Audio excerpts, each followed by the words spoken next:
Hey everyone, I am so excited that Sue Mohr is joining us today at the Transformation Summit. Now, Sue is a Master Certified and Business Coach Consultant. She started a coaching and consulting firm in 2003 called The Inner Vision. The company serves creatives and entrepreneurs through a holistic approach focused on mental, emotional, and business wellness. Sue's goal is to co-create with others, helping them find true passion and vision. Now, Sue has been active in the world of creatives and the arts for over 2 decades. She's a sought-after speaker for both women and business groups, including corporate team building events. And she sits in the role of executive consultant for a TV show and is an author and award-winning scriptwriter, has directed music videos and TV episodes, written and teaches a self-penned curriculum for women over 50 entitled 50ness, is an ordained minister, and she coaches young married couples and families. And her newest venture is co-hosting a business podcast called Two of a Kind. Now, her proudest accomplishment to date is being a mama and grandma to 3 granddaughters. 3 daughters and 3 blessed grandchildren. That's right? One in the womb. Yes. Yeah, okay, yeah. I seen 3 and 3, so I'm like, okay, that's awesome. That's a quiverful almost. And she has two furry grandpuppies. She and her husband Keith love living in their peaceful town of Spring Hill, Tennessee, and laughter is an important part of their daily sustenance. She thrives and strives to uplift, motivate, and encourage a can-do attitude. And Sue has never met a stranger, so you can find her doing just that with friends and family, neighbors, and countrymen alike. Welcome so much, Sue. I'm so happy that you could be part of this summit. Thanks you, Daryl. Thanks for inviting me. This is going to be fun. It will, absolutely. And folks, the main reason I wanted to have Sue on is she's a master coach. I'm also a coach. And when I started going to a coaching journey personally, I was really confused about what coaching was. For some reason in my mind, I thought mentorship, coaching, sports coaching. I mean, my goodness, I really had no understanding of what it was. And so when I decided I needed to have a coach, man, there's a lot of stuff going on in my mind. Like, who should I get? And so I started looking for coaches, and I seen a lot of people out there that were younger, much younger than me, and they were life coaches. And I'm like, really? How can they be a life coach? They haven't even really lived life yet. Right? Yep. And so anyways, in my journey, I finally found a coach that was the same age as I was. So that was okay, because I thought I need to have somebody that has life experiences. Well, since the pandemic, I have become a certified coach to discover, number one, I've actually been coaching for a lot of years, just didn't know it. Yes. But coaching and mentoring was kind of all mixed up, like I said earlier before.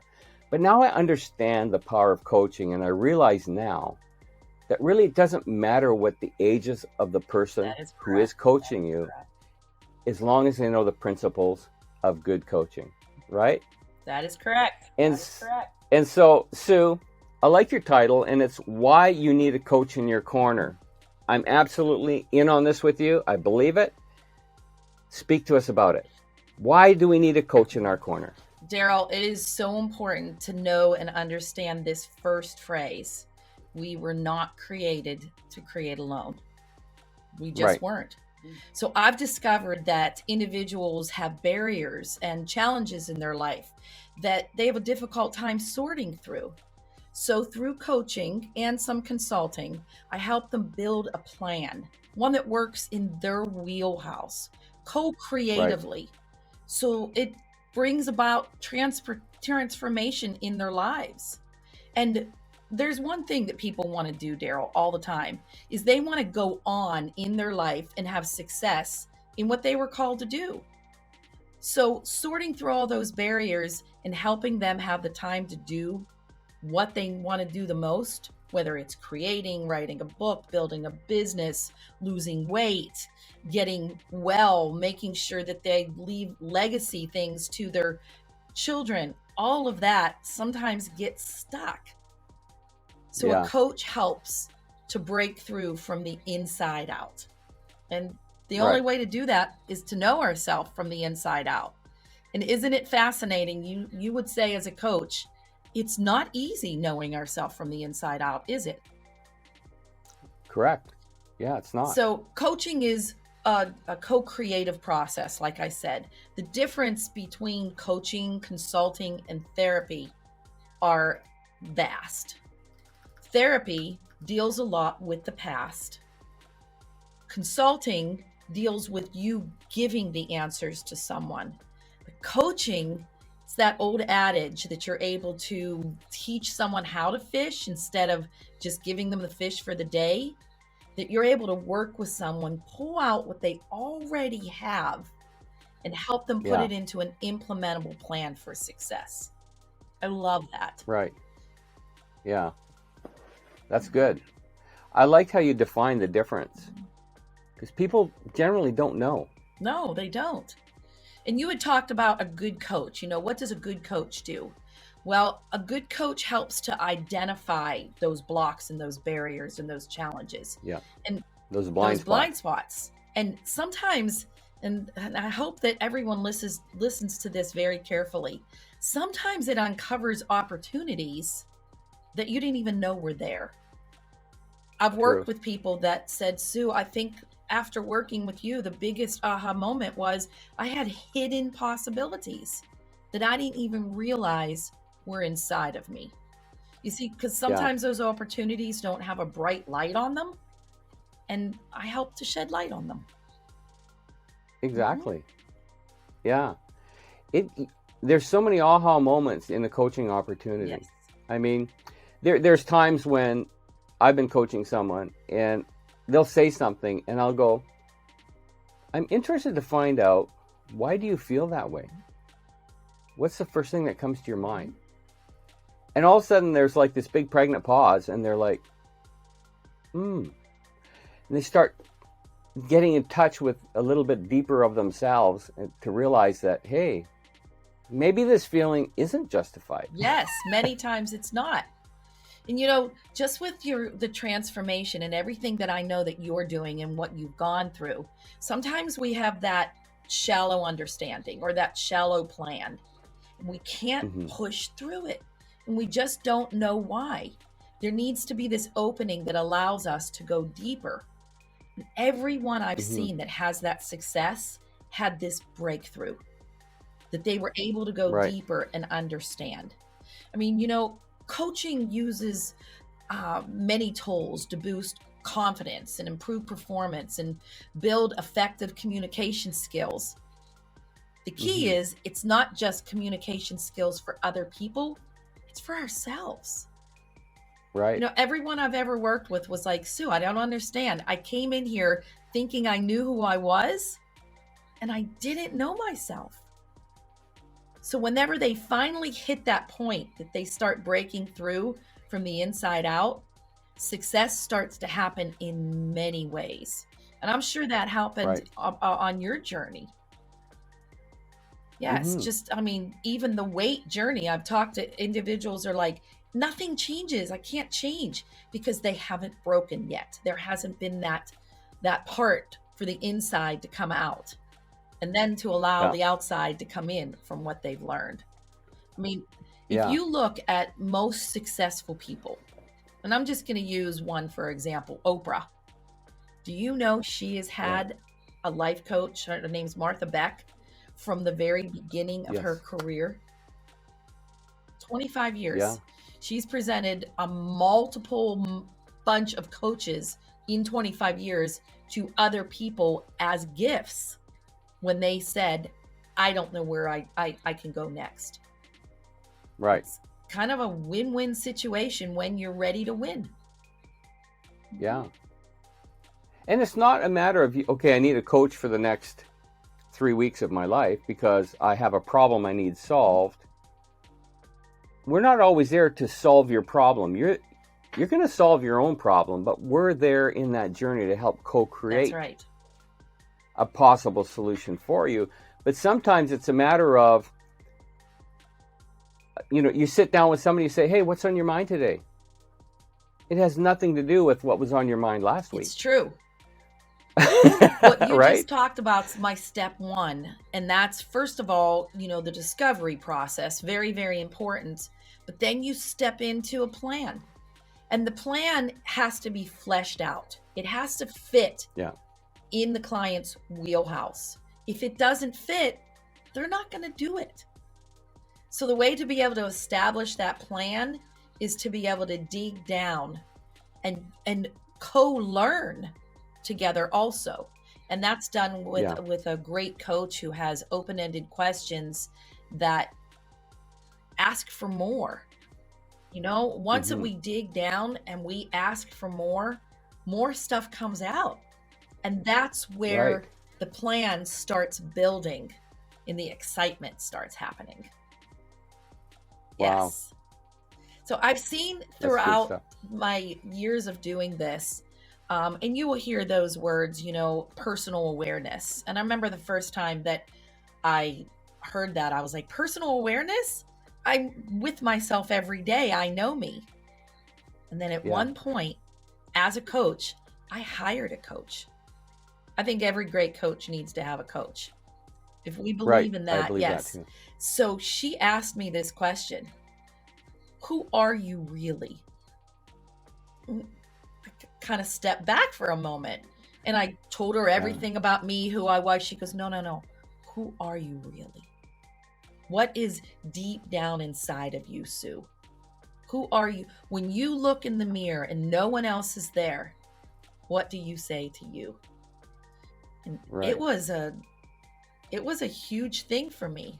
I actually use that tool now with clients and it's very uncomfortable. And that's one of those things, Daryl. People are really willing to have success in wellness, in life, in business. They have to be willing to do the work. They do. So this tool is literally one of the ones that I will say, I'd like you to set an alarm and listen, this is only 2.5 minutes. And I want you to look in a mirror and I want you to stare into your own eyes. And then let's talk about what you saw. I have had grown men say, Sue, I've had to start all over again. At 30 seconds, I couldn't do it anymore. Yeah. So who are you really? Whether you are on a weight loss, whether you have been filled with depression, whether you have a business that that God's prepared it for you and you're walking in that calling and it hasn't advanced, we have to start with us. Yes. Yeah. Have you ever tried anything like that? I have not. I'm going to challenge you. I'd love to hear what you have to say. Yeah, so tomorrow morning I'll have to get up and look in the mirror, and if you can't do 2.5 minutes, I used to do 4 minutes and people were just like, Sue, this is crazy. I can't do this. So I put it to 2.5 and it's still a struggle. So I would love to hear what comes from that. Yeah, I can just imagine, like, if I'm sitting down with someone and I gave them that exercise to do, and then we're talking about it, and I say, how did you feel at that moment? Because I've been in coaching calls where all of a sudden tears start to flow. Yes. And they really start getting to that real person of who they are, that they didn't even know was there. They didn't even know was there. Right. And that's the power of coaching. I've seen that happen, not just in one-on-one coaching, but even group coaching. Mm-hmm. Yeah, where we've got maybe 5 or 10 people in a group call, and one person says, okay, you can coach me today. They had no clue that partway into the coaching program, tears would be flowing. And everybody else has their cameras off when we do this in Zoom. So it's just the coachee and the coach. So it's very personal, private. And of course, everything is confidential. Only 2.4 million people watching, that's all. No, only 15. But anyway, or 10, whatever it was. And then after, when we all got together and started talking about it, my goodness, all the other people that were not coached, it touched them in ways that just blew my mind. Absolutely. Well, Daryl, a coach is like a key. People would say, why do we need you? And people have locked doors and they can't get through it. I call them barriers and challenges. They can't get through it. Well, the coach has a key, and little by little, through working with the client, they help and turn that key to unlock people's potential and maximize Yeah. their own performance. I mean, just in fitness training, my daughter's a fitness trainer, and she said, Mom, sometimes it's the little tiny ways that they have to move that makes that Yeah. big breakthrough.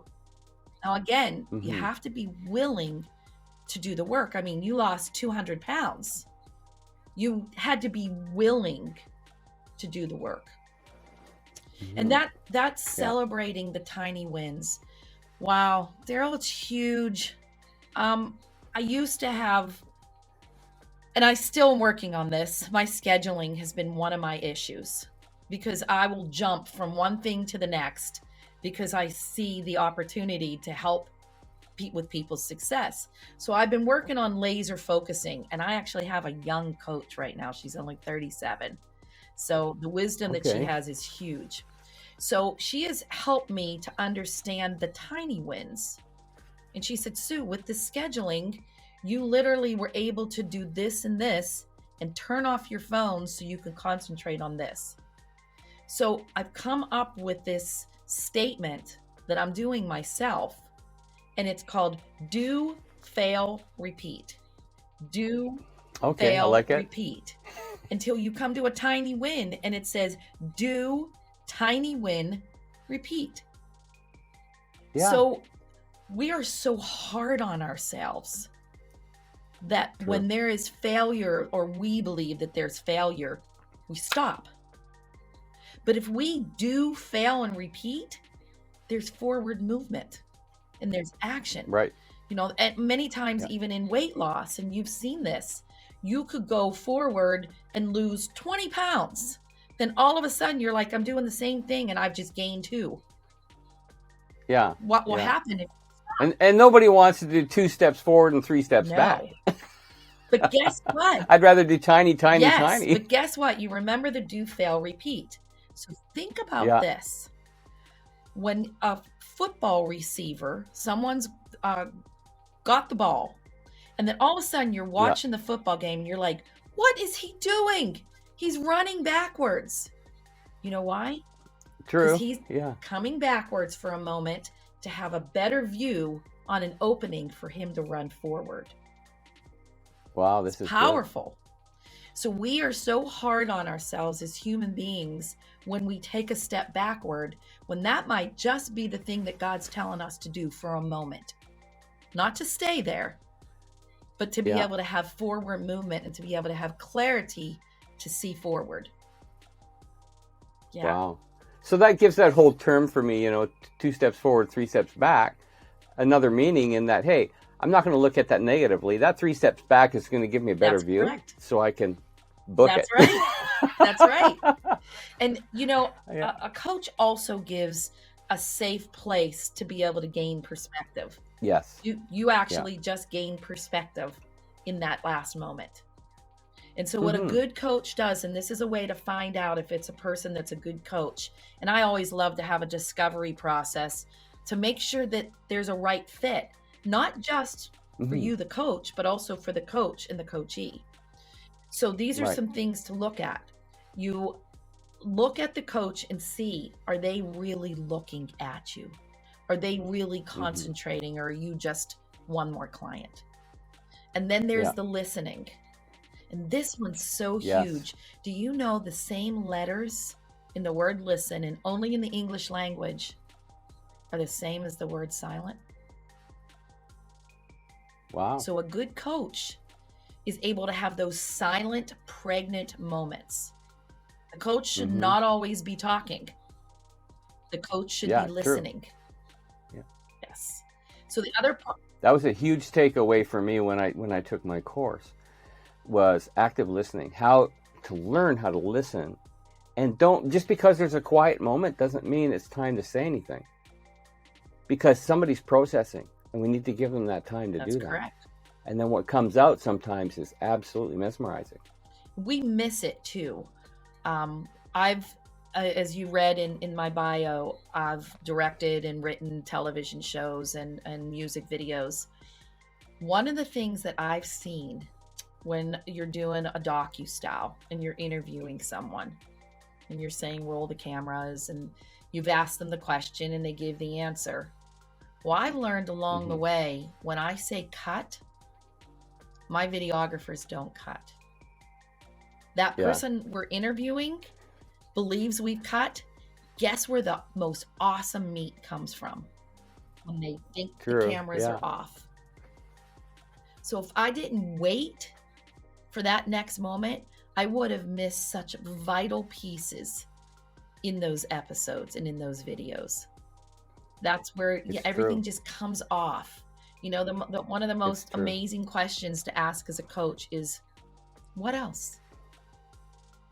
Just what else? Now, another part, a good coach should be empathetic. They really did. There are times where, everything just comes out and the burdens fall and the emotions fly. And a coach needs to be empathetic, know when to stop at that moment, know when to acknowledge that what they're saying is vital, and to sit in that moment. And of course, you know, the open-ended questions are huge. And you'll know when you're working with a coach if they're asking questions that are unique to you or ones that they've just learned. Yeah. So, and then giving feedback. You know, there's times where I will say, I'm going to take my, if I feel that there's a stuck moment, and we've been at this for a while, and they're so close, and we've worked at that, I will say, do I have permission, take off my coaching hat for a minute and give you a bit of advice with their permission? A good coach always asks for that permission. Absolutely. And then have understanding and intuition that, you know, I walk with my faith. So the Holy Spirit will at sometimes just throw those ideas into me, or he'll say, don't ask that question. They're not ready for that. So a coach that's intuitive is so important. And to keep checking back in with them, you know, did this work for you? Was this something that you want to dig deeper, and asking them those questions? I love coaching. Very good. Very good. I like what you said about, you know, asking permission to be able to give somebody advice, because that actually brings clarity to what it is that you're doing and the difference between coaching and mentoring. That is correct. You know, otherwise the coaches that don't do that, it just gets muddy, right? And then the coach, he doesn't know whether you're mentoring or whether you're coaching. That's right. They don't know whether you know. I think it's very important. They don't know whether to do they that. should wait for you to tell them what to do, you know, or you know. Yeah, because some people, that's what they want. Yeah. Really, right? Everybody kind of, even I kind of want that at points in my life where I'm like, hey, I'm looking for an answer. Can you just give me one? And to that, I would ask a question. Why do you need me to give you the answer? Tell me why. Yeah. And then we dig down deeper from there. And many times, this is so funny. Clients will call me the Where's Waldo finder. They say, Sue, I've been back to back with Waldo for so long, and you help me find them. You help me find those answers. Again, I don't want to give them a fish for a day. You know, that fish is going to get rotten and smelly, and you can't keep it very long. You got to eat it right then and there. So another thing I find that a lot of people struggle with is conflict management. Not only I work with, you know, corporate events also, so you see that conflict management within a corporation, but conflict management within ourselves. It's almost that they're saying, you know, I should do this, I shouldn't do this. What if I do this, I can't do this? I did this and I failed. Oh, maybe you should do this again. And there's this constant back and forth, yin and yang, going through our minds. So being able to change your mindset is huge. And there are some tools that I use for this. I love having tons of tools in my toolbox. As a matter of fact, I took a a class today, and I'm going to be using some art tools, and not the kind that you think. So it's going to be great. Some of my people that I'm working with, it opens up some clarity in our minds that we don't always go to that part. We're always looking for the answer part, but that creative part needs pulled Right. out a little bit more. So one of the tools that I utilize is called replacement therapy. And I know that this can Okay. work very, very well with clients who are trying to lose weight, trying to have a healthy body, mind, soul. And replacement therapy is actually a biblical tool. It's a simple tool that when we say we can't, we replace it with how we can. When we say we are overweight, we say we are coming to the place where that weight is going to fall off. When we're saying there's no way that we can have and build more income, I've been trying for years, we say building income is going to happen. It's just another Right. opportunity away.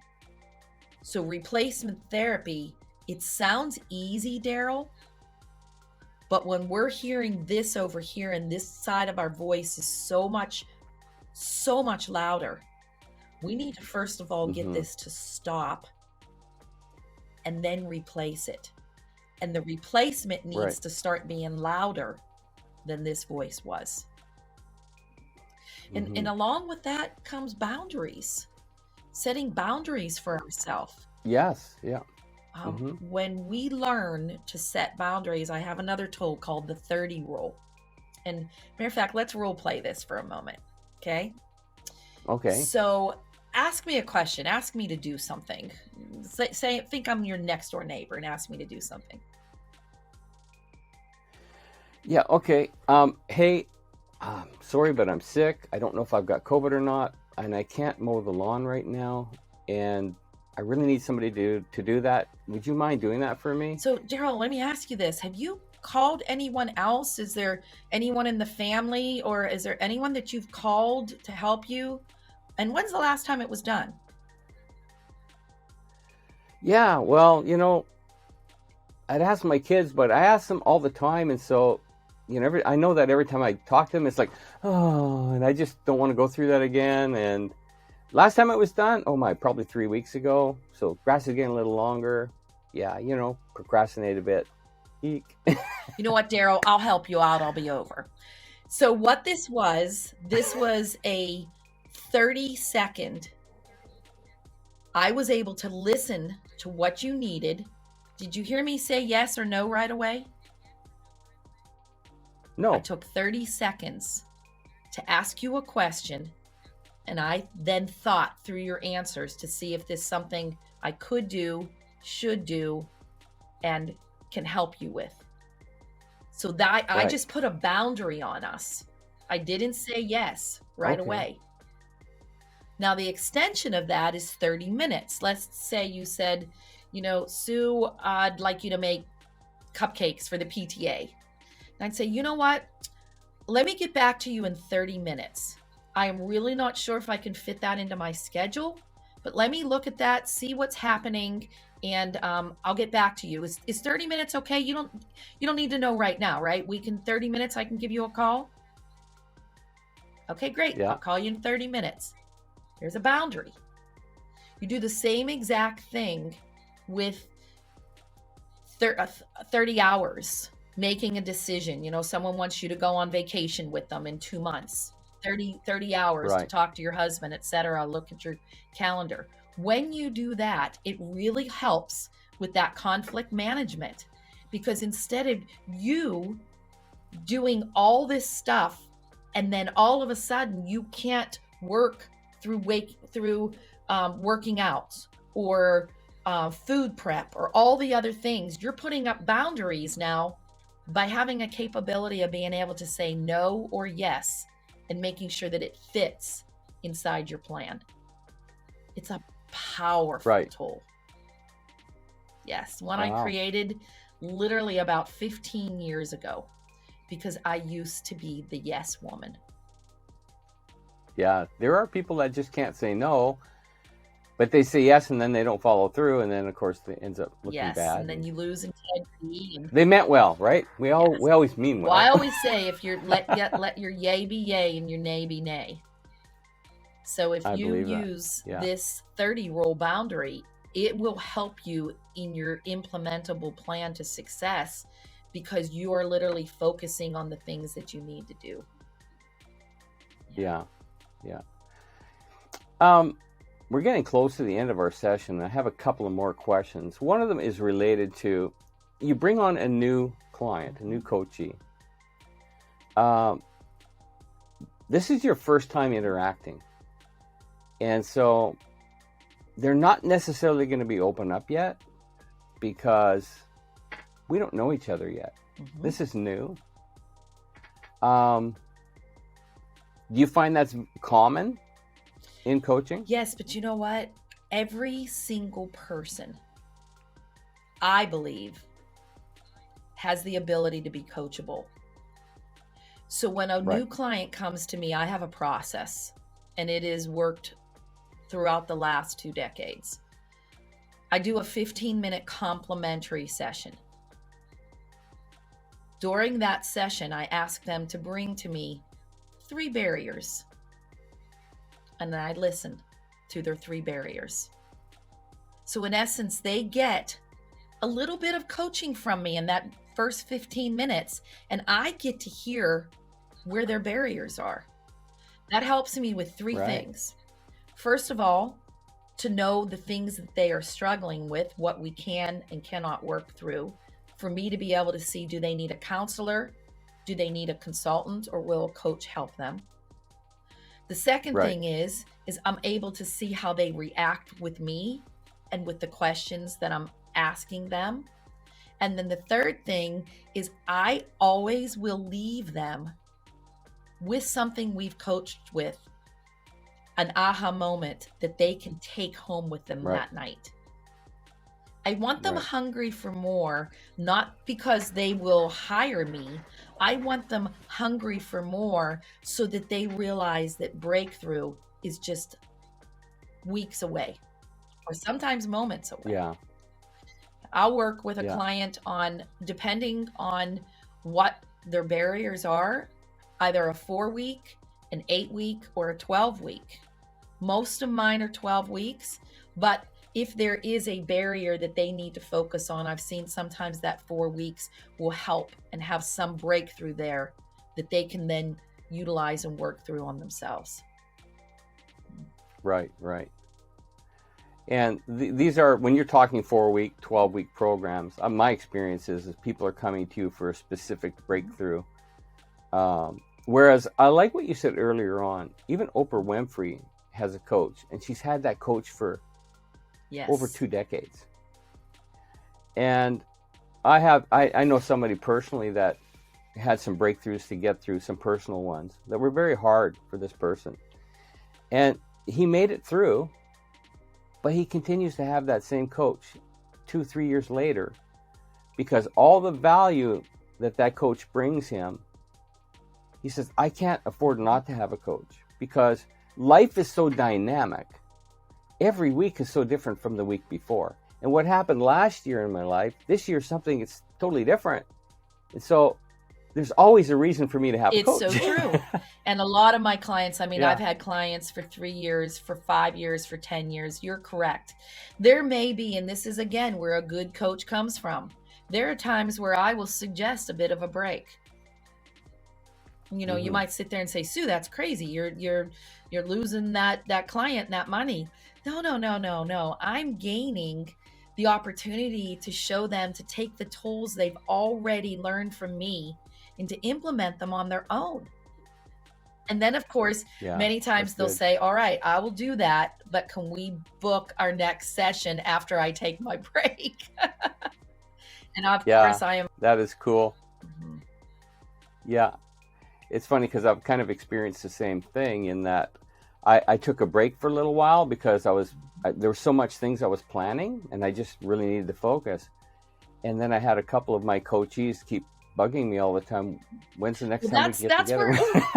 And And I'm like, Yeah, well, that's well, where this at is that kind of point, cool. I you mean, bring them into some group coaching. I love to be able to do that at some point. And listen, not everybody can do that. I yeah, have learned that along the way. There are some yeah, times where Sue, it doesn't work for me. I shut down, and I understand that. Because what I really love right, about the individual versus the group, the individual does this. You're an objective sounding board that's a safe place. You can have accountability for yes, that, exactly, fail, do, fail, repeat.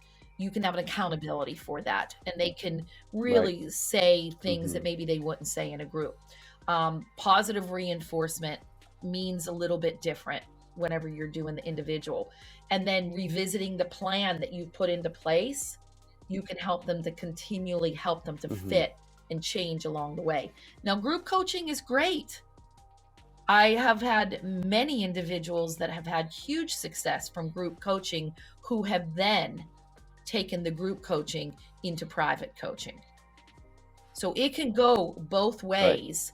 I yeah, love for my individuals to at least try, that I've been coaching for a while, to try some group coaching so they can get a different experience, but then also listen to some of the other people who are struggling too. yeah, absolutely, yeah. I remember one time we were in a group coaching environment, and anyways, I shared a little bit, and then other people shared, and I said to myself, "Oh my goodness, I'm so shallow," because I didn't realize what was going on in other people's lives, and realizing that, wow, there's so many different ways to solve these problems that I never thought of, but this person pointed Yes. something out that was amazing. I think I'm going to try that, right? Yeah, I love Oh, it. wow. I I have love it. so Hey, much more we've to run out tell of you, but time that's here. My okay. goodness. Yeah. Listen, folks, coaching is an important part of my life, an important part of what I believe should be your life as well. Everyone needs a coach. And I like what you said, Yes. Sue. Every good coach has a coach. And it's true. Because we are people.